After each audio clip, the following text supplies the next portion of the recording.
Guys, എല്ലാവർക്കും നമസ്കാരം. African Mallu ക്യാമ്പറിൻ്റെ പുതിയൊരു എപ്പിസോഡ്. അപ്പോൾ കഴിഞ്ഞ എപ്പിസോഡ് കണ്ടവരെല്ലാവരും നല്ല അഭിപ്രായങ്ങളാണ് പറഞ്ഞത്. നമ്മുടെ സാഹസികമായ അഡ്വഞ്ചർ ട്രിപ്പ്, ക്യാമ്പിങ് എല്ലാം വളരെ മനോഹരമായിട്ട് പോയില്ലേ.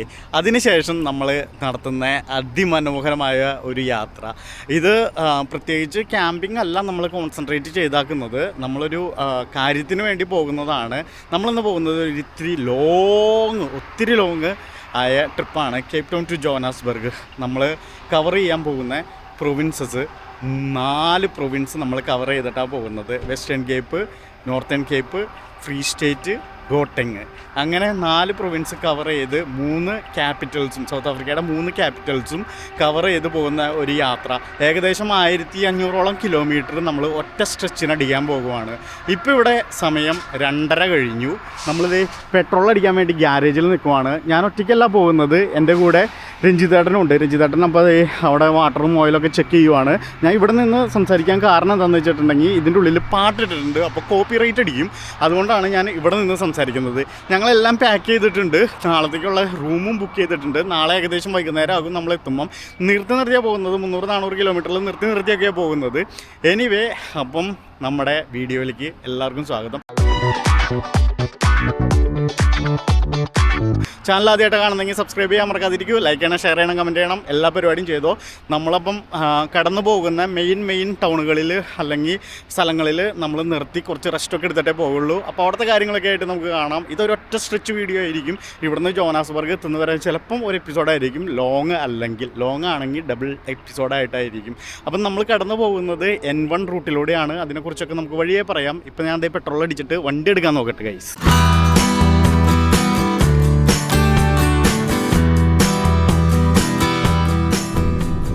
സമയം 4:30 നമ്മൾ ഇറങ്ങിയിട്ട് ഏകദേശം ഒരു 1 മണിക്കൂർ 1.5 മണിക്കൂറൊക്കെ കഴിഞ്ഞു. ഇനി നമുക്ക് നെക്സ്റ്റ് സ്റ്റോപ്പ് വരുന്നത് ബ്യൂട്ടിഫോർഡ് വെസ്റ്റ് എന്ന് പറഞ്ഞിട്ടുള്ള വെസ്റ്റേൺ കേപ്പിൽ തന്നെയുള്ള ഒരു ടൗണാണ്. അവിടെയാണ് നമ്മളിനി നിർത്താൻ പോകുന്നത് കേട്ടോ. കേപ്പ് ടൗണിൽ നിന്ന് ഏകദേശം ഒരു 426 കിലോമീറ്ററിൻ്റെ അടുത്തുണ്ട്. അപ്പോൾ നമ്മളിനി അവിടെ നിർത്തുന്നുള്ളൂ. അവിടെ ചെന്നിട്ട് നമ്മൾ ഫ്യൂവലെല്ലാം ചെക്ക് ചെയ്ത് ഒരു കോഫിയൊക്കെ കുടിക്കാനാണ് പ്ലാൻ ചെയ്തിരിക്കുന്നത്. ഇപ്പോഴും ഇതേ കണ്ടില്ലേ, ഇവിടെ ക്ലൈമറ്റ് 12 ഡിഗ്രി ആണ്. നമ്മുടെ അവിടെ നിന്ന് ഇറങ്ങിയപ്പോൾ നമ്മുടെ അവിടെ 14 ഡിഗ്രി ഉണ്ടായിരുന്നു. ഇനിയും നമ്മൾ പറഞ്ഞ ബ്യൂട്ടിഫോർഡ് വെസ്റ്റിലേക്ക് എത്താൻ വേണ്ടി 200 കിലോമീറ്ററും കൂടി ഉണ്ട്. ഞങ്ങളിത് വണ്ടി ഒന്ന് നിർത്തിയതാണ്. ഈ നിർത്തിയിട്ട് അവിടുത്തെ ഒടുക്കത്തെ തണുപ്പ് കേട്ടോ. ഒടുക്കത്തെ തണുപ്പെന്ന് വെച്ചിട്ടുണ്ടെങ്കിൽ 6 ഡിഗ്രി സെൽഷ്യസ് ആണ്. അപ്പോൾ ഇവിടെ ഈ വിശ്രമിക്കാനുള്ള ആ ഗ്യാപ്പുകൾ ഞാൻ എൻ്റെ പഴയ വീഡിയോയിലൊക്കെ കാണിച്ചിട്ടില്ലേ, ആ ഗ്യാപ്പിലൊക്കെ നിർത്തി ഞങ്ങളൊന്ന് മൂത്രക്കൊന്ന് ഒഴിച്ച് അത് കഴിഞ്ഞിട്ട് ഇങ്ങനെ ഇരിക്കുവാണ്. ഭയങ്കര തണുപ്പ് കേട്ടോ. വേറെ വണ്ടികളുണ്ട്, ഇഷ്ടംപോലെ വണ്ടികൾ പോകുന്നുണ്ട്. ഇപ്പോൾ സമയം 5:30 കഴിഞ്ഞു. അത്യാവശ്യം തിരക്കായിട്ടുണ്ട്. ഓഫീസ് ടൈമൊക്കെ ആയില്ലേ, ഇന്ന് തിങ്കളാഴ്ചയും കൂടിയാണ്. അതുകൊണ്ട് അത്യാവശ്യം തിരക്കായിട്ടുണ്ട് കേട്ടോ. സൂര്യൻ ഉദിച്ചു വരുമ്പോഴുള്ള കാഴ്ച കണ്ടോ നിങ്ങൾ? എന്ത് ഭംഗിയല്ലേ. നമ്മുടെ കഴിഞ്ഞ വീഡിയോയിൽ കണ്ടിട്ടുണ്ടായിരുന്നു സൂര്യൻ ഉദിക്കുന്നതും അസ്തമിക്കുന്നതും. അതേപോലത്തെ ഒരു കാഴ്ചയാണ്. നല്ല യെല്ലോ ഗോൾഡൻ കളറിൽ സൂര്യൻ ഇങ്ങനെ പൊങ്ങി വരുന്നത്. സൂര്യനെ ഇതുവരെ കാണാൻ പറ്റിയിട്ടില്ല, എന്നാലും ആ വെളിച്ചം കാണാം. 6:40 ആയിട്ടോ. നമ്മൾ അടുത്തുകൊണ്ടിരിക്കുന്നത് നമുക്ക് ഏകദേശം ഒരു 80 കിലോമീറ്ററിൻ്റെ അടുത്തുണ്ടാകും നമ്മുടെ പറഞ്ഞിരിക്കുന്ന ഫസ്റ്റ് സ്റ്റോപ്പിലേക്ക്. അപ്പം ആ ഒരു കാഴ്ച കാണാൻ വേണ്ടി ഞാൻ ക്യാമറ ഓൺ ആക്കിയതാട്ടോ. ഞാൻ വീണ്ടും ഒരു സ്റ്റോപ്പ് അടിച്ചു. ഒരു ചെറുതായിട്ട് ഉറക്കമൊക്കെ വരുന്നുണ്ട്. അപ്പം സ്റ്റോപ്പ് അടിച്ചു. നേരെ നോക്കിക്കേ, സൂര്യൻ ഉദിച്ചങ്ങനെ വരുന്നു. ഇപ്പം നമ്മൾ പോകുന്ന റൂട്ട് N1 റൂട്ടാണ്. ഇവിടെ നിന്ന് നേരെ അടുത്ത സ്റ്റോപ്പ് ബെഫോർട്ട് വെസ്റ്റ് എന്ന് പറഞ്ഞ സ്ഥലത്താട്ടോ നമുക്ക് ഇനി അടുത്ത സ്റ്റോപ്പ്. അപ്പോൾ ഞാൻ വണ്ടി നിർത്തി എൻ്റെ അടുത്ത് തന്നെ വേറെ 2 വണ്ടികളും കൂടി നിർത്തിയിട്ടുണ്ട്.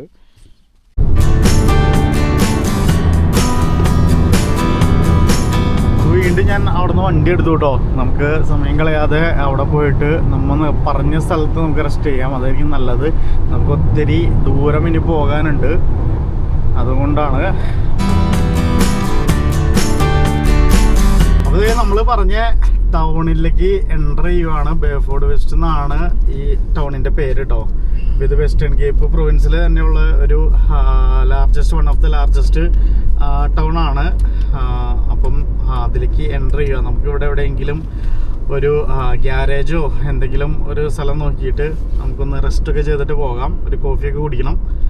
അപ്പോൾ പയ്യെ നമുക്ക് എവിടെയെങ്കിലും ഒന്ന് സ്കൂട്ട് ചെയ്യാം. എവിടെയാണ് പറ്റിയ സ്ഥലം എന്നുള്ളത് നോക്കാം. നമ്മൾ ഈ ബേഫോർട്ട് വെസ്റ്റ് ടൗണിലേക്ക് കിടക്കുമ്പോൾ തന്നെ സൈഡുകളിലെല്ലാം കാണുന്നത് ഇൻഡസ്ട്രിയൽ ഏരിയ കൂടെയാണ് കടന്നു പോകുന്നത്. കയറി വരുമ്പോൾ തന്നെ ഇൻഡസ്ട്രിയൽ ഏരിയ ആണ്.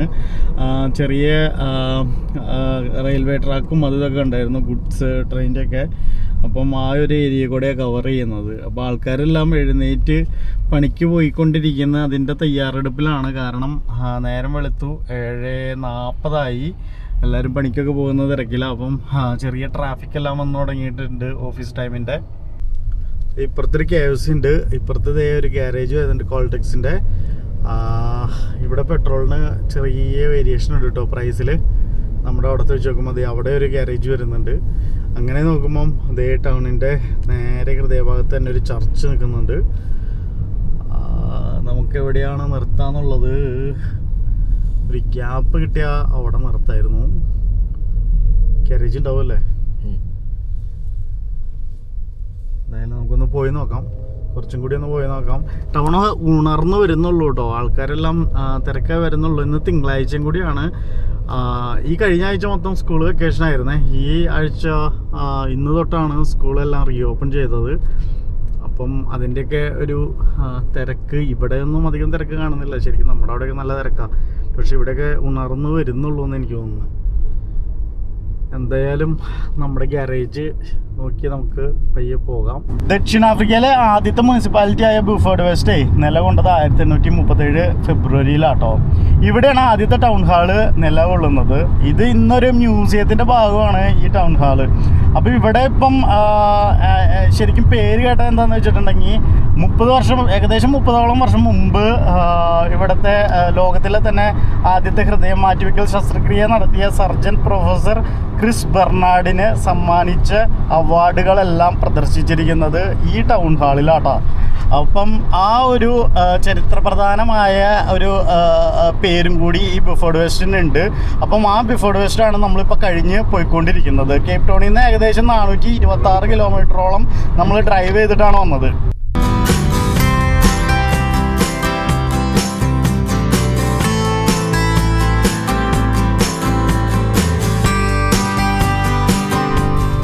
അപ്പോൾ ബ്രേക്ക്ഫാസ്റ്റ് ഒക്കെ കഴിച്ച് കഴിഞ്ഞാൽ ഞങ്ങളിനി അടുത്ത, അതായത് ജോഹാനസ്ബർഗ് ലക്ഷ്യമാക്കിയിട്ടുള്ള യാത്രയിൽ 3-4 ചെറിയ ചെറിയ പട്ടണങ്ങൾ വരുന്നുണ്ട്. അപ്പം ഇനി അടുത്ത സ്റ്റോപ്പ് നമുക്ക് വരുന്നത് കോളസ്ബർഗ് എന്ന് പറഞ്ഞ സ്ഥലത്താണ്. ഇവിടെ നിന്ന് ഒരു ഏകദേശം ഒരു 320 കിലോമീറ്റർ ഉണ്ട്. അത് കഴിഞ്ഞിട്ട് വേണം നമുക്ക്, അത് നോർത്തേൺ കേപ്പ് എന്ന് പറഞ്ഞ പ്രൊവിൻസിലാണ് ഈ കോളസ്ബർഗ് ഇരിക്കുന്നത്. ഇപ്പോൾ നമ്മൾ ഓടിക്കൊണ്ടിരിക്കുന്നത് വെസ്റ്റേൺ കേപ്പാണ്. ഇപ്പോൾ വെസ്റ്റേൺ കേപ്പിൽ നിന്ന് നേരെ നോർത്തേൺ കേപ്പിൽ കയറും. അത് കഴിഞ്ഞ് നോർത്തേൺ കേപ്പിൽ വരുന്നൊരു പട്ടണമാണ് കോളസ്ബർഗ്. അത് കഴിഞ്ഞിട്ടാണ് ഫ്രീ സ്റ്റേറ്റ് പ്രൊവിൻസ് വരുന്നത്. ഫ്രീ സ്റ്റേറ്റിലാണ് ബ്ലൂംഫോണ്ടെയിൻ ഇരിക്കുന്നത്. അത് വൺ ഓഫ് ദ സൗത്ത് ആഫ്രിക്കയുടെ വൺ ഓഫ് ദ ക്യാപിറ്റലാണ്. 3 ക്യാപിറ്റലുകളിൽ ഒന്നാണ് ബ്ലൂംഫോണ്ടെയിൻ. അപ്പം അതും പാസ് ചെയ്തിട്ട് വേണം ഹോട്ടെങ് എത്താനായിട്ട്. അവിടെയാണ് ജോഹാനസ്ബർഗ് ഇരിക്കുന്നത്. അപ്പം നമുക്ക് എന്തായാലും വഴിയുള്ള കാഴ്ചകളൊക്കെ ആയിട്ട് കാണാം. നമ്മളപ്പോൾ ഈ കടന്നു പോയിക്കൊണ്ടിരിക്കുന്നത് ഈ ബേഫോർട്ട് വെസ്റ്റ് എല്ലാം വരുന്നത് ഈ N1 തന്നെയാണ് വരുന്നത്. ഈ റൂട്ടിൽ തന്നെ N1 അല്ലെങ്കിൽ നാഷണൽ ഹൈവേ 1. അപ്പോൾ നമ്മൾ ഈ കടന്നു പോയിക്കൊണ്ടിരിക്കുന്ന റൂട്ടും അത് തന്നെ. കേപ്പ് ടൗൺ ടു ജോഹാനസ്ബർഗ് ഒറ്റ സ്ട്രെച്ചിൽ നമ്മൾ അടിക്കുന്നതും ഈ N1 വഴി തന്നെയാണ്.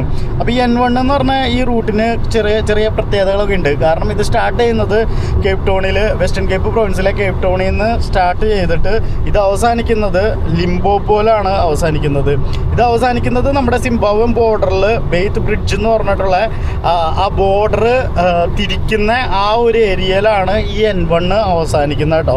അപ്പോൾ ഇത് കിടന്നു പോകുന്ന പ്രൊവിൻസ് ഏതൊക്കെയെന്ന് വെച്ചിട്ടുണ്ടെങ്കിൽ Western Cape, Northern Cape, Free State, Gauteng, Limpopo എന്ന് പറഞ്ഞ ഈ 5 പ്രൊവിൻസിലൂടെയാണ് ഇത് കടന്നു പോകുന്നത്.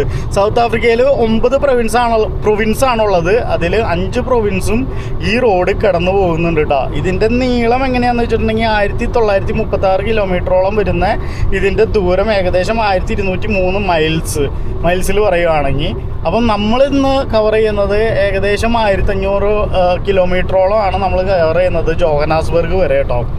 അപ്പം ഈ കവർ ചെയ്യുമ്പോൾ തന്നെ 3 ക്യാപിറ്റലും നമ്മൾ ഇതിൽ ഉൾപ്പെടുത്തുന്നുണ്ട്. അതായത് കേപ്പ് ടൗൺ വരുന്നുണ്ട്. കേപ്പ് ടൗൺ ലെജിസ്ലേറ്റീവ് ക്യാപിറ്റൽ എന്നാണ് അറിയപ്പെടുന്നത്. സൗത്ത് ആഫ്രിക്കയുടെ ബ്ലൂംഫോണ്ടെയിൻ വരുന്നുണ്ട്, അത് ജുഡീഷ്യൽ ക്യാപിറ്റൽ എന്നാണ് അറിയപ്പെടുന്നത്. അതേപോലെ തന്നെ പ്രിട്ടോറിയ വരുന്നുണ്ട്. പ്രിട്ടോറിയ ആണ് ഇപ്പോഴത്തെ അഡ്മിനിസ്ട്രേറ്റീവ് ക്യാപിറ്റൽ. ഇപ്പോഴത്തെ എന്നല്ല, അതാണ് അഡ്മിനിസ്ട്രേറ്റീവ് ക്യാപിറ്റൽ കേട്ടോ. അവിടെയാണ് നമ്മുടെ ഭരണകൂടമൊക്കെ നിലകൊള്ളുന്നത്. അപ്പം ഈ 3 ക്യാപിറ്റലുള്ളത്. ശരിക്കും ആൾക്കാർക്ക് ചിലപ്പോൾ ഒരു തെറ്റിദ്ധാരണ ഉണ്ടാകും, ജോഹന്നാസ്ബർഗ് അല്ലേ ക്യാപിറ്റൽ എന്ന്. പക്ഷേ ശരിക്കും ജോഹന്നാസ്ബർഗ് അല്ല ക്യാപിറ്റൽ. ജോഹന്നാസ്ബർഗ് ആഫ്രിക്കയിലെ തന്നെ one of the largest city ആണ്. ഈവൻ സൗത്ത് ആഫ്രിക്കയിൽ എടുത്ത് നോക്കിയിട്ടുണ്ടെങ്കിലും one of the largest city Johannesburg ആണ്. ജോഹന്നാസ്ബർഗ് അല്ലെങ്കിൽ ജോബർഗ് എന്നറിയപ്പെടുന്ന പട്ടണം കേട്ടോ. ഇങ്ങനെ നീണ്ടു നിവർന്ന് കിടക്കുന്ന N1 പോയിക്കൊണ്ടിരിക്കുകയാണ്. N1 നമ്മളിപ്പം N2 ആയിട്ട് കമ്പയർ ചെയ്യുമ്പം നമ്മൾ നാഷണൽ ഹൈവേ 2 കൂടെ യാത്ര ചെയ്തിട്ടുണ്ട്. ചെറിയൊരു ഏരിയ നമ്മൾ യൂട്യൂബ് തുടങ്ങിയ പിന്നെ ചെറിയൊരു ഏരിയ കവർ ചെയ്തിട്ടുണ്ട്. പക്ഷേ അത് വെച്ച് കമ്പയർ ചെയ്യുമ്പം അധികം സീനിക് ആയിട്ടുള്ള റൂട്ടല്ല ഇത്, അതിനെ വെച്ച് കമ്പയർ ചെയ്യും കേട്ടോ. പക്ഷേ ചില സ്ഥലങ്ങളിൽ സീനിക് ആയിട്ടുള്ള ഏരിയാസും വരുന്നുണ്ട്. അത് വരുമ്പോൾ ഞാൻ കാണിച്ചു തരാം. അതുകൊണ്ടാണ് ഞാൻ അധികം വീഡിയോ എടുക്കാത്തത്. ഇതിങ്ങനെ നീണ്ടു നിവർന്ന് കിടക്കുന്നുണ്ട്. 2 സൈഡും ഈ കണ്ടോ മരുഭൂമി, കുറ്റിക്കാടുകൾ, അങ്ങനത്തെ ഒരു സെറ്റപ്പാണ്. ഡ്രൈ ലാൻഡ് ആണ്. അപ്പം വേറെ പ്രത്യേകിച്ചൊന്നും ഇല്ല ഇവിടെ കാണാനായിട്ട്. അതുകൊണ്ടാണ് ഞാൻ ഇടയ്ക്കിടയ്ക്കിട്ടൊന്നും കാണിക്കാതിരിക്കുന്നത്. അവിടെ ഇവിടെയൊക്കെ ആയിട്ട് ചെറിയ രീതിയിൽ മലകളെല്ലാം പൊങ്ങി, കുന്നുകളെല്ലാം പൊങ്ങിയൊക്കെ നിൽക്കുന്നുണ്ട്. അധികം കൃഷിപ്പാടങ്ങളൊന്നുമില്ല. N2 ആണെങ്കിൽ ഫുള്ള് നമ്മൾ കണ്ടില്ലേ ഫാം ലാൻഡുകളായിരുന്നു. ഇവിടെ അധികം ഫാം ലാൻഡ് ഒന്നല്ല. ഇവിടെ കൂടുതൽ ഈ നാഷണൽ പാർക്കിൻ്റെ ഏരിയകളും പിന്നെ ഇടയ്ക്ക് ചില സ്ഥലങ്ങളിൽ കോഫി ടേസ്റ്റിങ്, ബീർ ടേസ്റ്റിങ് എന്നൊക്കെ പറഞ്ഞിട്ട് എഴുതി വെച്ചിട്ടുണ്ടായിരുന്നു. അപ്പം അങ്ങനത്തെയൊക്കെ ഒരു ഏരിയ ആണ്. എൻ്റയർലി ഡിഫറെൻ്റ് ആണ് N2 വെച്ചിട്ട് കമ്പയർ ചെയ്യുമ്പം. അപ്പം നമുക്കിനി പോകുന്ന വഴിക്ക് അടുത്ത ഓരോ ടൗണുകളൊക്കെ വരുമ്പം അതിനെക്കുറിച്ചൊക്കെ പറഞ്ഞ് ചെറിയ രീതിയിൽ നമുക്ക് ജോഹന്നാസ്ബർഗ് എത്താം. എന്തായാലും നമുക്ക് 8ൻ്റെ ഒരു പണി. നമ്മുടെ ടയറുണ്ടോ, ടയർ ചെറുതായിട്ടൊന്ന് ഡാമേജായി വരുന്ന വഴിക്ക്. അപ്പോൾ അത് ചേഞ്ച് ചെയ്യാം കേട്ടോ. നമുക്കൊരു 8ൻ്റെ പണി കിട്ടിയായിരുന്നു. നമ്മുടെ ടയറൊന്ന് പൊട്ടിപ്പോയി. ഇത് കണ്ടോ, ടയർ നമ്മൾ വരുന്ന സമയത്ത് 2.8 ആണ് നമ്മൾ എയർ അടിച്ചത്. അത് 7 ആളുകാർ ഇരിക്കുമ്പോൾ 2.8 അടിക്കണം എന്നാണ് കാണിച്ചിരുന്നത്. എനിക്കൊരു അബദ്ധം പറ്റിയതാണ് സത്യത്തിൽ. അപ്പോൾ അത്രയും അടിച്ചിട്ട് അത്രയും ഫാസ്റ്റിൽ റണ്ണായി കഴിഞ്ഞപ്പോൾ ചൂടായിട്ട് പൊട്ടിപ്പോയെന്ന് എനിക്ക് തോന്നുന്നത് ടയർ. അപ്പം ഭാഗ്യം കൊണ്ട് നമുക്ക് വേറെ കുഴപ്പമൊന്നും പറ്റിയില്ല. വണ്ടി കറക്റ്റായിട്ട് 140 കിലോമീറ്റർ സ്പീഡിലായിരുന്നു. പെട്ടെന്ന് തന്നെ സ്ലോ ഡൗൺ ആക്കി. അതുകൊണ്ട് പ്രശ്നങ്ങളൊന്നും പറ്റിയില്ല. എന്നിട്ട് ടയറെല്ലാം നമ്മൾ സ്റ്റെപ്പിന് ഇട്ടു. സ്റ്റെപ്പിന് കണ്ടോ, സ്റ്റെപ്പിന് ഇവിടെ കിടക്കുന്നുണ്ട്. എന്നിട്ട് നമ്മൾ ഇവിടെ അടുത്തുള്ള നമ്മൾ ഉദ്ദേശിച്ച പട്ടണം തന്നെ, അതായത് പട്ടണമല്ല, ഒരു വില്ലേജ് ടൗൺ കോളസ്ബർഗ് എന്ന് പറഞ്ഞിട്ട്, അവിടെ ടയർ മാർട്ട് എന്ന് പറഞ്ഞ ഷോപ്പിൽ നമ്മളെത്തി. നമ്മൾ ഒരു 20 കിലോമീറ്റർ മുന്നേ ആണ് നമുക്ക് ടയർ ബേസ്റ്റായി പോയത്. അപ്പം നമ്മൾ ഭാഗ്യം കൊണ്ട് ഇവിടെ എത്തി. എന്നിട്ട് ടയർ മാറ്റുക. സത്യത്തിൽ നമുക്ക് ഒരു 1.5 മണിക്കൂർ ഇതിൻ്റെ പേരിൽ ഇതായി പോയി. കാരണം ടയർ ഇതുവരെ ഞാനൊന്നും മാറ്റിയിട്ടില്ല. അപ്പം ഞാൻ ഇതെല്ലാം കൂടി നിന്ന് എവിടെയാണെന്നുള്ളത് കണ്ടുപിടിച്ച് സ്റ്റെപ്പിന് അടിയിൽ നിന്ന് ഇറക്കി വൻ കഷ്ടപ്പാടായിരുന്നു. അതുകൊണ്ട് നമുക്ക് ആകെ ഇത്തിരി N1 ഭയങ്കര നട്ട് റോട്ടിൽ തന്നെയായിരുന്നു സംഭവിച്ചത്. അപ്പം വണ്ടി കുറച്ചേ മാറ്റാൻ പറ്റുള്ളൂ. കാരണം ഇതേപോലെ ഇങ്ങനെ പൊട്ടിപ്പോയി. ഇത് കണ്ടോ, എൻ്റെ പൊന്നു, എന്തോ ഭാഗ്യം കൊണ്ട് അപകടമൊന്നും പറ്റാതിരുന്നത്. എനിവേ നമ്മൾ സേഫായിട്ട് എത്തി. എന്തായാലും ഇനി ടയർ മാറ്റിയിട്ട് നമുക്ക് കാണാം. അപ്പോൾ കോളസ്ബർഗിനെ കുറിച്ചും കോളസ്ബർഗിലെ എന്താ സംഭവം എന്നുള്ളതൊക്കെ നമുക്ക് വഴിയേ കാണാം കേട്ടോ. നമ്മളപ്പോൾ കോളസ്ബർഗ് തന്നെയാണ്. ഇവിടെ നിന്ന് പോസ്റ്റ് അടിച്ച്, കാരണം വണ്ടിയുടെ അലൈൻമെൻറ്റ് ശരിയായിട്ടില്ല. അപ്പോൾ ഞങ്ങളിത് വീട്ടിൽ നിന്ന് മീനുണ്ടാക്കി തന്ന ഇഡ്ഡലി നിന്നുകൊണ്ടിരിക്കും കേട്ടോ. അതേ രഞ്ജിതാട്ടനുണ്ട് ഇവിടെ. അപ്പം ഇഡ്ഡലി ഞങ്ങളുടെ ബ്രേക്ക്ഫാസ്റ്റ് ആയിരുന്നു. പക്ഷേ ബ്രേക്ക്ഫാസ്റ്റ് ഞങ്ങൾ നൈസായിട്ട് ഹോട്ടലിൽ നിന്ന് കഴിച്ചു, പുറത്തുനിന്ന് കഴിച്ചു. അപ്പം ഇപ്പം ഇഡ്ഡലിയാണ് കഴിക്കുന്നത്. ഇഡ്ഡലി ഞങ്ങൾ ലഞ്ചാക്കി എടുത്തു. അപ്പം കഴിച്ച് കഴിഞ്ഞിട്ട് അത് ശരിയാകുവാണെങ്കിൽ നമ്മൾ വണ്ടി കൊണ്ടുവിടാം. ഇപ്പം തന്നെ ഓൾറെഡി ലേറ്റായി. ഞങ്ങൾക്ക് ഒരു 3 മണിക്കൂറോളം പോസ്റ്റായി. വണ്ടിയെ മാറ്റിയതും ഇതും എല്ലാം കൂടി കൂട്ടിയിട്ട്. ഇത് നിർത്തുമ്പം നമ്മൾ പ്രതീക്ഷിച്ച ടൈമിലൊന്നും എത്തത്തില്ല. നമ്മുടെ ടയർ മാറ്റിലൊക്കെ കഴിഞ്ഞു. ഇറങ്ങിയപ്പോഴേക്കും 3-4 മണിക്കൂർ നമ്മൾ പോസ്റ്റ് അടിച്ചു പോയി. എന്തായാലും പറഞ്ഞിട്ട് കാര്യമില്ലല്ലോ എന്ന് വിചാരിച്ച് ഞങ്ങൾ വീണ്ടും വണ്ടി എടുത്ത് ഇറങ്ങി. നമ്മുടെ ഫുഡിങ്ങൊക്കെ കഴിഞ്ഞിരുന്നു, നിങ്ങൾ കണ്ടല്ലോ ഫുഡൊക്കെ അടിച്ചത്. അത് കഴിഞ്ഞിട്ട് ഞങ്ങൾ നേരെ ജോബർഗ് ലക്ഷ്യമാക്കി പോയിക്കൊണ്ടിരിക്കുക. ഇനി ഒരു 650 കിലോമീറ്ററും കൂടി ഉണ്ട്. ബ്ലൂംഫോണ്ടെയിൻ ഇവിടെ നിന്ന് 250 കിലോമീറ്റർ. അത് കഴിഞ്ഞിട്ട് നേരെ ജോബർഗ്. അപ്പം ഞങ്ങളിനി എവിടെയും സ്റ്റോപ്പ് ചെയ്യുന്നില്ല. ജസ്റ്റ് ഒരു 300 കിലോമീറ്റർ ആകുമ്പോൾ ഒന്ന് ഇറങ്ങി ഒന്ന് വണ്ടി ഓഫ് ചെയ്തിട്ട് അത്ര അങ്ങനെ ചെയ്യുന്നുള്ളൂ. ഇനി ഒരു റിലാക്സേഷൻ ഒന്നുമില്ല. കാരണം ഞങ്ങൾ ബ്ലൂംഫോണ്ടെയിനിലൊന്ന് റിലാക്സ് ഒക്കെ ചെയ്യാമെന്ന് വിചാരിച്ചത്. ഇനി നമ്മൾ ലേറ്റ് ആകും, ഇല്ലെങ്കിൽ 10 മണിയൊക്കെ കഴിയും എത്തുമ്പോൾ. അപ്പോൾ എന്തായാലും നമ്മൾ പോയിക്കൊണ്ടിരിക്കുക. പക്ഷെ നമ്മൾ N1 ഔട്ടർ അടിച്ചു. നമ്മുടെ ഗൂഗിൾ മാപ്പ് കാണിച്ചെന്ന വഴി കൂടെ നമ്മൾ പോകുന്നത് കേട്ടോ. ഇപ്പം ഇത് കണ്ടു കഴിഞ്ഞാൽ നിങ്ങൾ വിചാരിക്കും ഇത് 1 വേ ആണ്. പക്ഷെ ഇത് 1 വേ അല്ല, ഇത് 2 ലൈൻ ആണ്. അവിടെ നിന്നും വരുന്ന വണ്ടികൾ ഇപ്പുറത്തെ സൈഡിൽ കൂടെ പോകും. പക്ഷേ ഇത് കണ്ടു കഴിഞ്ഞാൽ ഒരു ചെറിയൊരു റോഡാണ്. പക്ഷെ നമ്മൾ N1 എവിടെയാണെന്ന് നമുക്ക് അറിയത്തില്ല. N1 നോക്കിയിട്ട് നമ്മൾ പോയിക്കൊണ്ടിരിക്കുന്നത്. ഇപ്പം ഇങ്ങോട്ട് പോകുമ്പോൾ നമ്മളിപ്പം പോയിക്കൊണ്ടിരിക്കുന്നത് കോളസ്ബർഗ് എന്ന് പറഞ്ഞ സ്ഥലത്ത് കൂടെ ആണല്ലോ. അപ്പോൾ ഈ കോളസ്ബർഗിന്റെ പ്രത്യേകത എന്താണെന്ന് വെച്ചിട്ടുണ്ടെങ്കിൽ ചെമ്മരിയാടുകൾക്ക് പേര് കേട്ട സ്ഥലമാണ് ഈ കോളസ്ബർഗ്. പിന്നെ അതുമാത്രമല്ല, ഉയർന്ന നിലവാരത്തിലുള്ള റേസ് ഹോഴ്സുകളെ പ്രൊഡ്യൂസ് ചെയ്യുന്നതിലും പേര് കേട്ട സ്ഥലമാണ് ഈ കോളസ്ബർഗ് എന്ന് പറഞ്ഞ സ്ഥലം കേട്ടോ. പിന്നെ ഇവിടെ ഒത്തിരി വൈനറീസും കുറെ ആക്ടിവിറ്റീസും ഒക്കെ ഉണ്ട്. ഈ 4x4 റൂട്ട്, അങ്ങനെ കുറെ കാര്യങ്ങളൊക്കെ, അഡ്വഞ്ചർ ആക്ടിവിറ്റീസ്, ഹൈക്കിങ്, ട്രെയില്, അങ്ങനത്തെ സംഭവങ്ങളൊക്കെ ഉണ്ട്.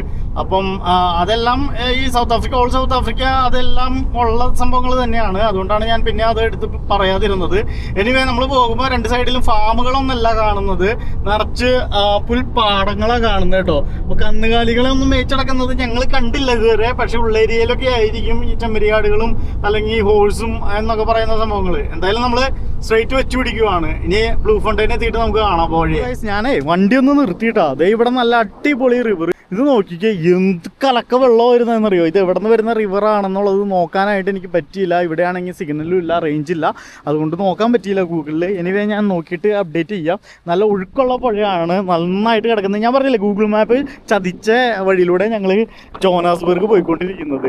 അന്നേരം കിട്ടിയൊരു നല്ല അടിപൊളി സീനിക്ക് സ്ഥലമായി പോയി. എന്തായാലും ഒരു ചെറിയൊരു പാലം, നല്ല കിടിലം പുഴ, നല്ല വലിയ പുഴ കേട്ടോ. ഇത് ഫ്ലഡിങ് ആണോ അറിയില്ല, എവിടെ മഴ കഴിഞ്ഞിട്ട് ഒഴുകി വരുന്നതാണോ അറിയില്ല. നല്ല രീതിയിൽ വെള്ളമുണ്ട്, നല്ല രീതിയിൽ കലങ്ങിയ വെള്ളവും ഒഴുക്കുമുണ്ട്. പിന്നെ അപ്പുറത്തൊക്കെ നോക്കി കഴിഞ്ഞിട്ടുണ്ടെങ്കിൽ ഒരു മനുഷ്യക്കുഞ്ഞുമില്ല, നല്ല കലങ്ങിയ വെള്ളമായിട്ടോ പോകുന്നത്.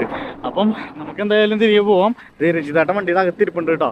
അപ്പോൾ നമ്മുടെ വണ്ടിയുടെ ടയറെല്ലാം മാറ്റിയിട്ട് പെർഫെക്റ്റ് ആയിട്ടുണ്ട്. അപ്പോൾ നമുക്കൊന്ന് നമ്മൾ കുറച്ച് ഫോട്ടോസൊക്കെ എടുത്ത് അപ്പോൾ നേരെ നീങ്ങും കേട്ടോ. നല്ല അടിപൊളി പുഴ കേട്ടോ. വേറെ ഒരു ഡിസ്റ്റർബൻസും ഇല്ല, ഒരു വണ്ടിയും ഇല്ല, ഓപ്പോസിറ്റും ഇല്ല, ഇപ്പുറത്തെ സൈഡിലും ഇല്ല. ഇനി നമുക്ക് വഴി തെറ്റിപ്പോയതൊന്നുമല്ല, നമ്മളിനി ഇതിൽ കൂടെ പോയി നേരെ N1 കയറുമെന്ന് വിചാരിക്കുന്നു.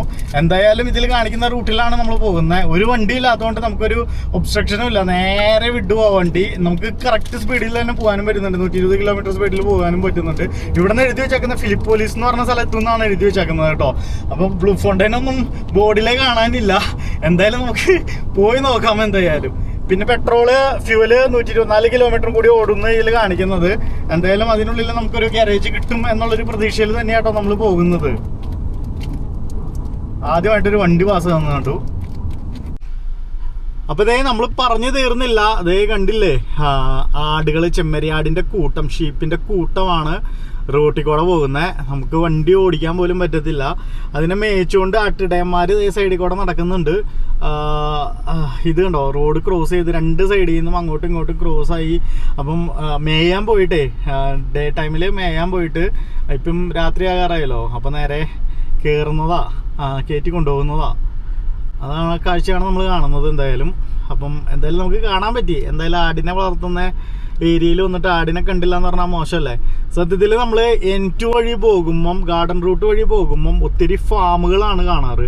ഫ്രൂട്ട്സ് ഫാം, വൈനറീസ്, അങ്ങനെ പല സാധനങ്ങളും കാണാറുണ്ട്. ഇവിടെ കണ്ടില്ലേ, ഇവിടുത്തെ പ്രത്യേകത കണ്ടില്ലേ, ആട് അല്ലെങ്കിൽ ഹോഴ്സസ്, അതാണ് ഇവിടുത്തെ ഫാമിങ്. ഇവിടെ മെയിനായിട്ട് ഈ ഡ്രൈ ലാൻഡ് ആയതുകൊണ്ടേ വേറെ ഒന്നും കൃഷി ചെയ്യാനായിട്ട് പറ്റുന്നില്ല എന്ന് എനിക്ക് തോന്നുന്നു. എന്നാലും ചെറിയ ചെറിയ കൃഷി ഏരിയാസ് ഉണ്ട്, പക്ഷെ വലിയ കാര്യത്തിനില്ല. നമ്മളെ വഴിതെറ്റി പോവുകയാണെങ്കിലും നല്ല അടിപൊളി സ്ഥലത്ത് കൂടെ പോകുന്നത്. നമ്മളൊരു തന്നി വില്ലേജില്ലേ, ആ വില്ലേജിൽ കൂടെ കടന്നു പോകുന്നത്. ഫിലിപ്പോളിസ് എന്നാണ് ഈ വില്ലേജിൻ്റെ പേര്. അപ്പം ഈ വഴിക്ക് പോയി കഴിഞ്ഞിട്ടുണ്ടെങ്കിൽ ഒരു 76 കിലോമീറ്റർ ഈ റൂട്ട് തന്നെ പോയി കഴിഞ്ഞിട്ടുണ്ടെങ്കിൽ നമ്മൾ N1 ജോയിൻ ചെയ്യുമെന്ന് പറഞ്ഞു. അപ്പോൾ ഞങ്ങളുടെ പെട്രോള്, ഫ്യൂവല് കുറവായതുകൊണ്ട് ഞങ്ങൾ ഒരു ഫ്യൂവൽ സ്റ്റേഷനിൽ നിർത്തി. ഇതാണ് ഇവിടുത്തെ ഫ്യൂവൽ സ്റ്റേഷൻ കേട്ടോ. ഇവിടെ ഒരു ചെറിയൊരു വർക്ക്ഷോപ്പുണ്ട്. ഇത് മെറീനോ മോട്ടോഴ്സ് എന്നാണ് ഈ ഫ്യൂവൽ സ്റ്റേഷൻ്റെ പേര്. ഇവിടെയൊക്കെ നോക്കിയാൽ നിങ്ങൾ ആടുകൾ പോകുന്നത് കണ്ടോ. അപ്പം നമ്മൾ കോളസ്ബർഗിൽ നിന്ന് ഒരു 70 കിലോമീറ്റർ ഡ്രൈവ് ചെയ്തിട്ടാണ് ഈ ഫിലിപ്പോളിസ് എന്ന് പറഞ്ഞ സ്ഥലത്ത് എത്തിയത്. ഇവിടെ ഒരു പബ്ബുണ്ട്, ഇത് കണ്ടോ, ഒരു പബ്ബ്, നമ്മുടെ റിച്ചിലുവിൻ്റെ ഫോട്ടോ ഒക്കെ വെച്ചിട്ടുള്ളൊരു പബ്ബുണ്ട് കേട്ടോ. തനി കുഗ്രാമം എന്ന് പറഞ്ഞാൽ തനി കുഗ്രാമം, നിറച്ച് ആട്ടിടയന്മാരും അല്ലെങ്കിൽ അങ്ങനത്തെ ഒരു സെറ്റപ്പിൽ നിൽക്കുന്നത്. അവിടെയായിരുന്നു ഇവിടുത്തെ ടൗൺ. അവിടെ ഒരു ചർച്ചും ഉണ്ടായിരുന്നു കേട്ടോ. അപ്പോൾ ഞങ്ങൾ പെട്രോൾ അടിച്ച്, ഇവിടെ കാർഡ് അക്സെപ്റ്റ് ചെയ്യും ലക്കിലി, അതുകൊണ്ട് ഞങ്ങൾ പെട്രോൾ അടിച്ച് കഴിഞ്ഞിട്ടുണ്ട്. അപ്പം ഇനി വണ്ടിയിലേറാം.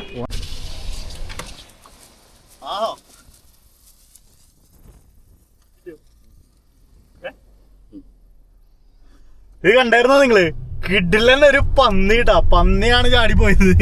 എന്നിട്ടോ മുതലായിരുന്നു അറിയോ, കറക്റ്റ് വണ്ടിയുടെ ഫ്രണ്ടിൽ എത്തിക്കഴിഞ്ഞപ്പോഴേക്കും ഇത്തിരി ദൂരമായിരുന്നു കണ്ടത്. അപ്പൊ ഞങ്ങൾ അവിടെ നിർത്തി വണ്ടി, കാരണം വണ്ടി നല്ല സ്പീഡിലല്ലായിരുന്നു അല്ലെ, പുളിതാണോ. എന്തായാലും ഒരു സ്പോട്ടിങ് കിട്ടി ഈ വഴിക്ക് വന്നുകൊണ്ടുള്ള ഗുണം കണ്ടാ നിങ്ങള്. തോക്കുണ്ടായിരുന്നെങ്കിൽ വെട്ടി വെച്ചിടായിരുന്നു നമുക്ക്. ഇവിടെ വണ്ടി നമുക്ക് കറക്റ്റായിട്ട് നിർത്താൻ പറ്റി, കാരണം ഇങ്ങനത്തെ ഇത്രയും നീളത്തിലുള്ള പുല്ലുകളാണ്. ഈ പുല്ലും കൂട്ടത്തിൽ നിന്ന് പെട്ടെന്ന് ചാടി വന്നിട്ടുണ്ടെങ്കിൽ നമുക്ക് ബ്രേക്ക് പിടിക്കാൻ കിട്ടത്തില്ല, ഒറ്റ റോഡല്ലേ ഉള്ളൂ. അതുകൊണ്ട് നമുക്ക് കറക്റ്റ് ദൂരെ നിന്ന് കണ്ടു, അങ്ങനെ നിർത്തിയത് കേട്ടോ. അങ്ങനെ പാസ് ചെയ്തേ നമ്മൾ വന്ന് കയറിയാക്കുന്നത് ഒരു ചെറിയൊരു ഗ്രാമോട്ടോ. ഗ്രാമം എന്ന് വെച്ചിട്ടുണ്ടെങ്കിൽ പക്ക ഗ്രാമം, പക്ക ലോക്കൽ ആൾക്കാർ, നല്ല അടിപൊളി സെറ്റപ്പിൽ ഓർഗനൈസ് ചെയ്തിരിക്കുന്ന ഒരു ഗ്രാമോട്ടോ. അപ്പം ഇതിൻ്റെ പേര് ത്രോംസ്ബർഗ് എന്നാണ്. അപ്പം ശരിക്കും നമുക്ക് റൂട്ട് തെറ്റി വന്നതാണ്. ഇങ്ങനെയല്ല ജോനാസ്ബർഗ് പോകുന്ന റൂട്ട്.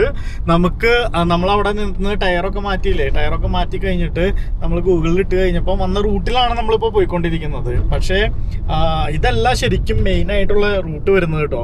നമുക്ക് N1 തന്നെയായിരുന്നു പോകേണ്ടത്. ഞാൻ നേരത്തെ പറഞ്ഞായിരുന്നു നാഷണൽ ഹൈവേ 1 ആ വഴി തന്നെയായിരുന്നു നമുക്ക് പോകേണ്ടത്. എന്നിരുന്നാലും ഇത് കിലോമീറ്റർ വലിയ വ്യത്യാസമൊന്നും കാണിച്ചില്ല. അപ്പം നമ്മൾ വിചാരിച്ചു വണ്ടികളൊന്നും ഇല്ല, അതുകൊണ്ട് ആ വഴിക്ക് വെച്ച് പിടിക്കാന്ന്. ഇപ്പം നമ്മൾ 8 കിലോമീറ്റർ കഴിയുമ്പോഴേക്കും നമ്മൾ N1ലേക്ക് കയറും. പിന്നെ N1 സ്ട്രെയിറ്റ് പോകുക കേട്ടോ. ഞാൻ ജോനാസ്ബർഗിൽ നിന്ന് വന്നിട്ട് ഇപ്പം 8 വർഷത്തോളമായി.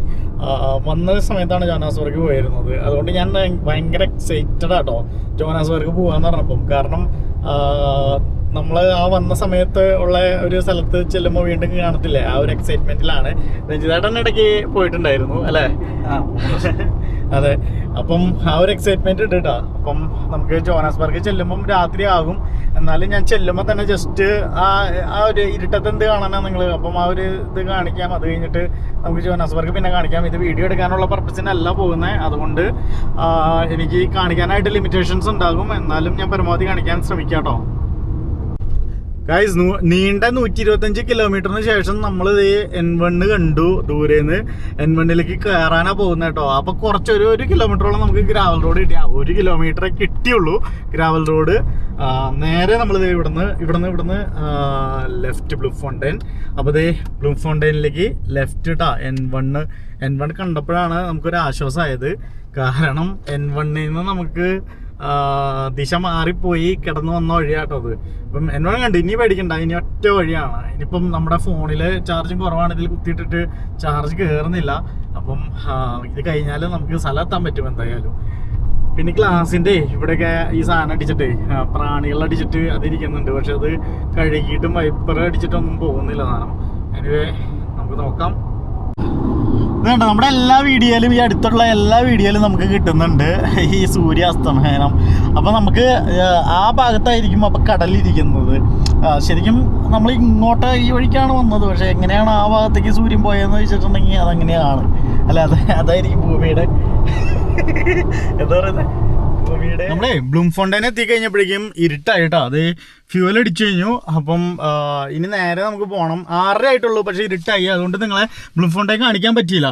എനിവേ നമുക്ക് വരുന്ന സമയത്ത് ഞാൻ ബ്ലൂംഫോണ്ടെയിനെ കുറിച്ച് കാണിച്ചു തരാം. ബ്ലൂംഫോണ്ടെയിൻ ഒരു ക്യാപിറ്റലും കൂടിയാണ്, സൗത്ത് ആഫ്രിക്കയുടെ 1 of 3 ക്യാപിറ്റലുകളിൽ ഒരു ക്യാപിറ്റലും കൂടിയാണ് ബ്ലൂംഫോണ്ടെയിൻ കേട്ടോ. അപ്പോൾ ഞാൻ വരുന്ന വഴിക്ക് അതിനെക്കുറിച്ച് കാണിച്ചു തരാം പറ്റുവാണെങ്കിൽ. എന്തായാലും നമുക്ക് നേരെ വെച്ച് പിടിക്കാം. ഇപ്പോൾ ഇരുട്ടായതുകൊണ്ട് ഇനിയൊന്നും കാഴ്ചകളൊന്നും കാണാനില്ല. ഇനി ഞാൻ അവിടെ എത്തി നേരെ റൂമെത്തി കിടക്കും. അപ്പം ജോനാസ്ബർഗൊക്കെ നമുക്ക് നാളെ കാണാം. എന്തായാലും അവിടെ എത്തി കഴിഞ്ഞിട്ടൊന്ന് ജസ്റ്റ് ഒന്ന് കാണാം. അപ്പോൾ ഗൈസ്, ഞാൻ ഇന്നലെ നേരെ രാത്രിയായി എത്തിയപ്പം. അതുകൊണ്ടാട്ടോ ഇന്നലെ വീഡിയോ അവസാനിപ്പിക്കാതിരുന്നത്. അതുകൊണ്ട് ഇന്ന് നമുക്ക് വീഡിയോ അവസാനിപ്പിക്കാം. ഇന്ന് രാവിലെ ആയിട്ട് വീഡിയോ അവസാനിപ്പിക്കാമെന്ന് വിചാരിച്ചു. കാരണം രാത്രി 11:30 ആയി ഞങ്ങൾ എത്തിക്കഴിഞ്ഞപ്പം. പിന്നെ നേരെ ഫുഡ് അടിച്ച് കിടന്നുറങ്ങി. ഭയങ്കര ക്ഷീണമായിരുന്നു, കണ്ടതല്ലേ. ഇന്നലെ ഭയങ്കര അലച്ചിലൊക്കെ കഴിഞ്ഞിട്ടാണ് എത്തിയത്. അപ്പോൾ ഞങ്ങൾ ഇന്ന് താമസിക്കുന്നത് എയർപോർട്ടിനോട് തൊട്ടടുത്ത് തന്നെ ഒരു സെൽഫ് കാറ്ററിംഗ് അക്കോമഡേഷനിലാട്ടോ. ഇതാണ് അക്കോമഡേഷൻ. അപ്പോൾ നമ്മുടെ വണ്ടി അവിടെ പാർക്ക് ചെയ്തിട്ടിട്ടുണ്ട്. അപ്പം നമ്മൾ ജോബർഗിലാണ് ഇപ്പോൾ ഉള്ളത്. അപ്പോൾ ഇതേപോലത്തെ ഒരു 2 bedroom അപ്പാർട്ട്മെൻറ്റാണ് നമ്മളെടുത്തത്. ഇവിടെ ഒരു ചെറിയൊരു ഓപ്പൺ കിച്ചൺ പ്ലാൻ ഉണ്ട്. പിന്നെ ഇവിടെ ഒരു ഡബിൾ ബെഡും, ഇവിടെ 2 സിംഗിൾ ബെഡും, പിന്നെ ഇതാണ് ബാത്റൂമും ടോയ്ലറ്റും. പിന്നെ അത് ഇവിടെ ഒരു ടി വിയും പിന്നെ ഇവിടെ ഒരു കൗച്ചും തരുന്നുണ്ട് കേട്ടോ. അപ്പോൾ അങ്ങനെ വിശേഷങ്ങൾ ഗൈസ്. അപ്പോൾ ജോഹന്നാസ്ബർഗിലെ വിശേഷങ്ങൾ ഞാൻ കാണിക്കാൻ പറ്റുന്നതൊക്കെ കാണിച്ചു തരാം. അപ്പോൾ ഞങ്ങളുടെ ആവശ്യങ്ങൾ ആദ്യം കഴിയട്ടെ, എന്നിട്ട് പറ്റാവുന്ന രീതിയിലൊക്കെ വീഡിയോ കാണിച്ചു തരാം. അപ്പോൾ എല്ലാവർക്കും ബൈ ബൈ. വീഡിയോ നമ്മുടെ ചാനൽ ആദ്യമായിട്ട് കാണുന്നെങ്കിൽ സബ്സ്ക്രൈബ് ചെയ്യാൻ മറക്കാതിരിക്കും. ലൈക്ക് ചെയ്യണം, ഷെയർ ചെയ്യണം, കമൻറ്റ് ചെയ്യണം. എല്ലാ പരിപാടിയും ചെയ്തോ. ആഫ്രിക്കൻ മല്ലു ക്യാമ്പർ ഇനി അടുത്ത് ഇൻട്രസ്റ്റിംഗ് എപ്പിസോഡുകളൊക്കെ വരുന്നുണ്ട്. അപ്പോൾ എല്ലാവരും കീപ്പ് വാച്ചിങ്.